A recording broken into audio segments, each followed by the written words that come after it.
En las ruinas de la antigua Mesopotamia, enterrado bajo siglos de arena del desierto, los arqueólogos sacaron del suelo algo para lo que nadie estaba preparado. Era una tablilla de arcilla, endurecida por el sol de una civilización que llevaba 4000 años muerta. Y en ella, presionada sobre el barro húmedo por una mano que nunca conoceremos, había una historia sobre el momento en que todo cambió. No el momento en que los humanos descubrieron el fuego, no el momento en que aprendimos a construir ciudades o a escribir leyes. El momento en que uno de los dioses descubrió que nosotros teníamos algo que ellos ya no poseían, algo que habían perdido hacía tanto tiempo que habían olvidado que alguna vez lo tuvieron. Y cuando ese dios, el que los sumerios llamaban Enki, comprendió que era el orden divino entero del mundo antiguo, se partió por la mitad. Las tablillas de la antigua Sumer son los registros escritos más antiguos de la existencia humana. Son anteriores a la Biblia por miles de años, anteriores a Homero, anteriores a prácticamente todo texto sagrado que cualquier civilización viva sostiene hoy como su fundamento. Y sin embargo, la mayoría de la gente nunca las ha leído, nunca ha estudiado lo que dicen realmente y no tiene idea de que las historias que contienen describen un conflicto entre seres divinos y seres humanos que suena menos a mitología y más a historia suprimida. Los especialistas que han dedicado carreras enteras a traducir estos textos, gente como Samuel Noah Kramer o más recientemente investigadores como Anton Parks, han llegado todos a alguna versión de la misma conclusión inquietante. Esto no son cuentos sencillos, son registros. Y lo que registran, en arcilla que ha sobrevivido más que cualquier otra escritura sobre la tierra, es un relato de algo que los dioses le hicieron a la humanidad, y de algo que la humanidad tenía y que los dioses querían desesperadamente recuperar. Para entender qué encontró Enki, hay que entender quién era Enki. En el panteón sumerio, Enki no era el rey. Ese papel pertenecía a su hermano Enlil, que controlaba los vientos y la autoridad del cielo. Enki era algo más interesante que un rey. Enki era el que construía las cosas. Era el arquitecto, el científico, el guardián de lo que los sumerios llamaban los Me, una palabra que se traduce aproximadamente como fórmulas divinas o algoritmos sagrados. Los códigos subyacentes que hacían posible la civilización, la escritura, la realeza, la música, la ley, el descenso al inframundo. Los Me eran tablillas en sí mismos, tablillas divinas, y Enki las guardaba en su morada bajo el mar primordial. Los sumerios lo llamaban el Apsu. Era el más inteligente, el más curioso, y en los textos el que nunca sabía dejar las cosas como estaban. La historia de la creación que importa aquí no es la que la mayoría conoce, no es la del Génesis, aunque los paralelismos, una vez que los ves, ya no se te van de la cabeza. Y la runa, el relato sumerio de la creación, hallado en textos como el poema de Atrahasis y el Génesis de Eridu, describe una situación que se lee como un conflicto laboral que escaló hasta volverse cósmico. Los dioses, los Anunnaki, habían llegado a la Tierra. La razón que dan las tablillas varía ligeramente entre versiones, pero el núcleo es constante.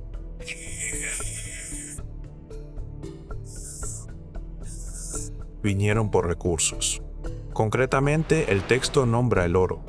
Los Anunnaki necesitaban oro en cantidades que exigían un trabajo enorme de extracción, y durante un período que los textos describen en lapsos de tiempo que empequeñecen toda la historia registrada, los dioses de rango inferior, llamados los Ijiji, hicieron ese trabajo ellos mismos. Minaron, cavaron, movieron tierra, y finalmente, tras lo que las tablillas describen como 40 periodos de sufrimiento, se rebelaron. La solución que propuso Enki es la que hiela la sangre cuando se lee sin adornos. Crear un trabajador, no un dios, algo nuevo, algo que pudiera soportar la labor para que los dioses ya no tuvieran que hacerlo. La palabra que usan las tablillas es Lulu, que significa el mezclado, un ser hecho de la esencia de los dioses combinada con la arcilla de la tierra. Y las tablillas son muy específicas sobre lo que eso significa. No era una metáfora. El proceso descrito en el poema de Atrahasis implica lo que el texto llama la sangre de un dios, la carne y el intelecto de un ser divino, combinados con material terrestre. Enki y la diosa madre Ninhursag Llevaron a cabo ese proceso tras ceremonias y preparaciones descritas en un lenguaje que suena menos a ritual religioso y más a procedimiento de laboratorio. El resultado fue la humanidad, creada, diseñada específicamente para reemplazar el trabajo divino por trabajo humano. Diseñada, esto es lo importante, para ser limitada, controlable, para no exceder la función para la que fue construida.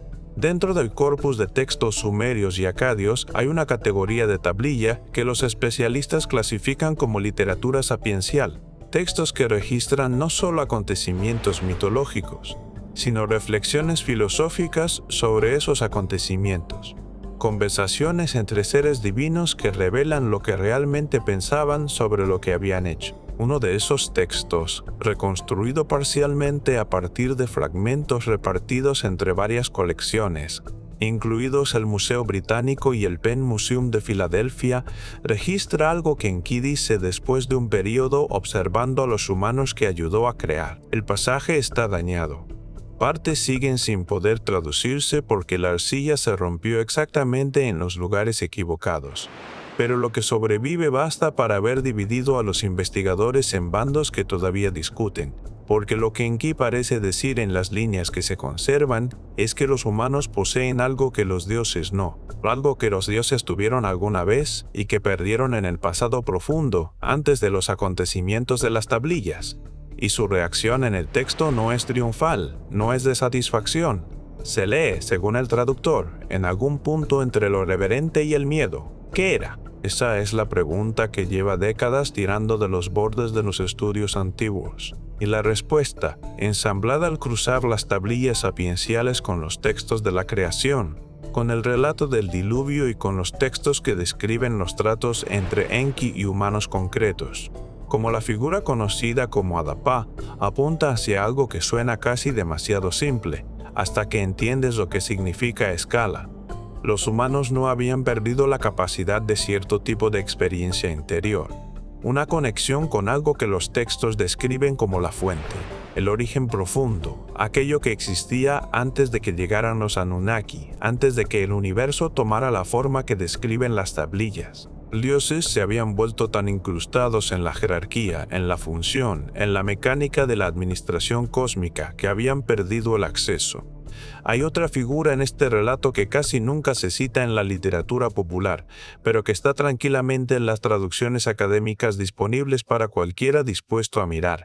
Inanna. En uno de los textos de Inanna, ella se enfrenta a Enki en el Apsu, y la discusión entre ambos gira en cierto punto hacia la cuestión de qué es lo que llevan los humanos dentro. La posición de Inanna en el texto es que debería usarse, que la capacidad presente en los humanos es un recurso, como el oro, como el trabajo, y que debería cosecharse para beneficio del orden divino. La respuesta de Enki está dañada en la arcilla que sobrevive, pero su dirección es clara, se niega, argumenta a favor de algo más parecido a la protección. La discusión queda sin resolver en el texto que tenemos, que termina sin una victoria clara para ninguna de las dos posiciones. Pero el hecho de la discusión, el hecho de que dos figuras divinas mayores del panteón sumerio queden registradas teniendo una disputa directa sobre el uso de lo que los humanos llevan dentro no, encaja cómodamente en la lectura estándar de estos textos como simples mitos de dioses jugando con destinos humanos.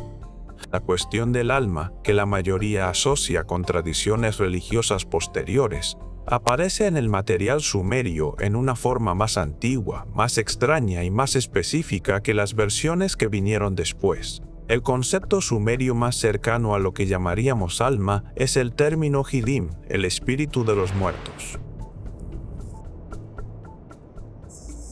Y por separado el concepto de Nam-Luulu, la esencia humana, y ambos son distintos de la esencia divina que describen las tablillas. La esencia humana aparece descrita en ciertos textos con una cualidad que la esencia divina, al menos en su estado actual, no posee. Los especialistas han traducido esa cualidad de formas diversas, como profundidad, como fundamento, como naturaleza original. Ninguna de esas palabras captura del todo lo que el sumerio señala, pero a través de los distintos intentos de traducirla, emerge una imagen constante, algo que yace por debajo de la identidad funcional, por debajo del papel, del rango y de la operación, algo a lo que los sumerios entendían que los humanos tenían acceso y los dioses, atrapados en su vasta maquinaria de administración cósmica. El relato de la Torre de Babel, que casi todos conocen por su versión bíblica en el Génesis, aparece en el registro sumerio y acadio en formas anteriores al Génesis y que aportan detalles que la versión bíblica no incluye. En el relato bíblico, el pecado de los constructores de la torre es el orgullo. Querían alcanzar el cielo y fueron castigados por ello. Pero los antecedentes sumerios describen la ofensa de otra manera. Los textos describen un momento en que la humanidad, actuando en unidad colectiva, empezó a acceder a algo que alarmó a los observadores divinos. No simplemente construir una estructura alta, sino hacerlo desde un lugar de experiencia interior unificada. Una resonancia colectiva que los textos describen como amenazante para el orden divino, no porque pudiera derribar a los dioses de sus tronos, sino porque demostraba que los humanos, actuando desde ese lugar profundo, eran capaces de cosas que los dioses no habían calculado y no podían controlar del todo. Y la respuesta en el material sumerio no es un edificio destruido, es una capacidad interrumpida. La lengua se confunde, sí, pero el significado más profundo en los textos es una separación. Una fragmentación deliberada de la experiencia interior colectiva que había hecho posible ese momento. La manipulación genética descrita en los textos de la creación, la mezcla de material divino y terrestre para producir al lulupro, algo que los ingenieros divinos no habían modelado. Las tablillas sugieren que el acto de incrustar sustancia divina en la tierra, en la materia, en la densidad y la limitación de la encarnación física, no produjo simplemente una versión menor de un dios. Produjo una transformación. Las tradiciones de iniciación que formaron la columna vertebral de la religión antigua en casi todas las culturas pueden leerse, en este contexto, como el proyecto largo de Enki, el intento continuado de preservar y transmitir el conocimiento de qué son los humanos y cómo acceder a ello contra un orden divino que no dejaba de querer cerrar la puerta. Enki lo encontró al descubierto, miró su creación, a los seres de arcilla y sangre y esencia divina comprimida, y vio ahí algo vivo que en el reino divino llevaba tanto tiempo tapado que los dioses habían dejado de buscarlo. Las tablillas dicen que quedó asombrado. Los textos que vienen después, las historias de su protección de la humanidad, su enseñanza, su maniobrar constante contra el deseo de Enlil de limitar y controlarse, leen de otra manera cuando llevas encima ese reconocimiento. No estaba protegiendo trabajadores, estaba protegiendo algo que no podía replicar, algo que había emergido del acto mismo de la creación y que vivía ahora en aquellos seres comprimidos, limitados, mortales y extraordinarios que él había ayudado a hacer del polvo de la tierra. Las tablillas de arcilla siguen traduciéndose, emergen fragmentos nuevos de los almacenes de los museos y de excavaciones en curso.